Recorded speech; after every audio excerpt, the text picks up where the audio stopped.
Para po sa devotion natin patungkol kay Jesus as the way, the truth, and the life. So dito po sa devotion natin na ito pong John chapter 14 verse 6, nung sinabi po ng ating Panginoon Jesucristo, I am the way, the truth, and the life. No one comes to the Father except through me. Ito po ay may kinalaman po sa templo. Dito po sa John chapter 14 verse sa mga umpisa pa lang po, no, verse 2. Sabi dito, my Father's house has many rooms. Sa bahay ng aking ama. Now, pag tinignan niyo po sa ilang mga verses sa Bible, Luke 2:49, John 2:16, and ito po, marami pa mga sunod na mga verses dyan. Ang templo po ay tinatawag ng ating Panginoon Jesucristo na my Father's house. Kaya po, ito, mahirap po talaga itong i-interpret, no? Meron po akong pag-aaral patungkol rito, pero mahaba pong talakayan. At marami pong mga verses na kumbaga connected dito. Now, nung sinabi po ng ating Panginoon Jesucristo, I am the way, the truth, and the life. No one comes to the Father except through me. Ito po ay may kinalaman po sa templo. Kaya po dito po sa ating diagram, no? Ito pong templo na ito, marami po itong mga parts. Marami mga ano diyan, mga ang tawag dito, articles. Now, ito pong labas na ito po yung tinatawag na Gentile court. Mga hintil. Kumbaga, kung mga Pilipino pupunta dyan nung unang panahon, hanggang dito lang tayo sa Gentile court. Hanggang sa labas lang tayo. Pero parte pa rin yan ng templo. Kumbaga, dun lang tayo sa labas. Now, pagpasok mo, meron ditong woman's court. And then, pag pumasok ka, nandyan naman yung Israelites courtyard. Tapos habang papalapit ka ng papalapit doon sa pinaka-importanteng bahagi ng templo, pakonti ng tao pwede makapasok. So, dito, ang makakapasok lang dito, mga priest, mga selected people. Then, pagpasok mo doon sa pinaka-importanteng bahagi ng templo, yung Holy of Holies, ang makakapasok lang po dyan ay isang tao na lang. Yun po yung high priest. Isang tao na lang, tapos isang beses lang sa isang taon, no? Sa Day of Atonement lang. Doon po nagwiwisik ng dugo doon sa Ark of the Covenant. So, kung mapapansin niyo po, actually maganda pong aralin talaga tong temple, no? Yung concept ng temple sa Bible. May kinalaman rin po yan sa Garden of Eden. Now, ganito po yung diagram niyan. At makikita niyo po rito from east to west. Kasi po sa Genesis po, yung Garden of Eden, habang yung mga tao papunta sa east, palayo sila ng palayo sa Diyos. Kaya habang ang tao naman from east to west, palapit naman sila ng palapit sa Diyos. Kaya po nung pinalayas ng Diyos yung tao mula doon sa Hardin ng Eden, papunta po sa east yun, no? Pero ang plano ng Diyos, bumalik sila. Kaya po yung positioning ng templo, ganito po yung itsura. From east to west.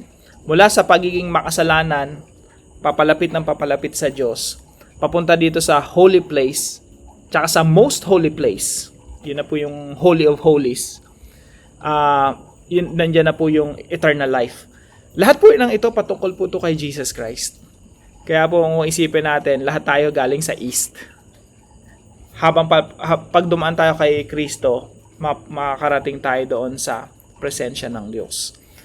So, yan po yung, isipin niyo lang po na ganyan yung idea sa John chapter 14. Kaya po nang sinabi ng ating Panginoon Jesucristo, I am the way and the truth and the life. No one comes to the Father except through me. So, ang kaligtasan po mga kapatid ay makakamtan lamang sa pamagitan ng Panginoon Jesucristo. Salvation is found in no one else, for there is no other name under heaven given to mankind by which we must be saved. Kaya po isa pong mga puntos natin sa devotion natin na ito ay Jesus is the only access to the Father. Jesus is the fulfillment of all symbols in the Old Testament. And Jesus Himself is our eternal life. And then, point number 2 sa application of believe that Jesus is both exclusive and inclusive. Ano po ibig sabihin nito? Ang ating Panginoong Kristo exclusive. Ibig sabihin, walang ibang kaparaanan para maligtas ang isang tao kundi sa pamamagitan lang ni Kristo. Yan po ang nakalagay sa Biblia. I am the way, the truth, and the life. No one comes to the Father except through me. So, ang lahat po ng tao na nakakapakinig ng Ebanghelyo, haharapin ang etong tanong na ito. Is Jesus lying or is He telling the truth? Ang ating Panginoong Kristo ba ay nagsisinungaling o siya ay nagsasabi ng totoo? At kung siya ay nagsasabi ng totoo, anong dapat nating gawin, no, bilang mga tao? Should we believe in Him or should we reject Him? So, ang pangaral po natin na ang kaligtasan ay makakamtan lamang sa ating Panginoong Kristo. When you reject Jesus, you are also rejecting eternal life. Kaya po sabi rito sa 1 John chapter 5 verse 11 and 12. And this is the testimony, God has given us eternal life. At yung eternal life na to, sabi rito, and this life is in His Son. Whoever has the Son has life, and whoever does not have the Son of God does not have life. So, when you receive Jesus Christ, you're also receiving the life of God.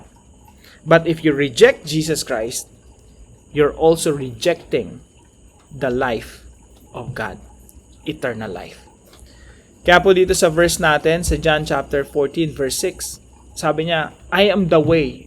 Ako lang ang daan pabalik sa Diyos Ama. I am the truth. Ako yung katotohanan, hindi yung mga simbolo na makikita niyo sa templo ng mga inaalay. In fact, the whole temple is a symbol na someday makakabalik kayo sa Diyos Ama.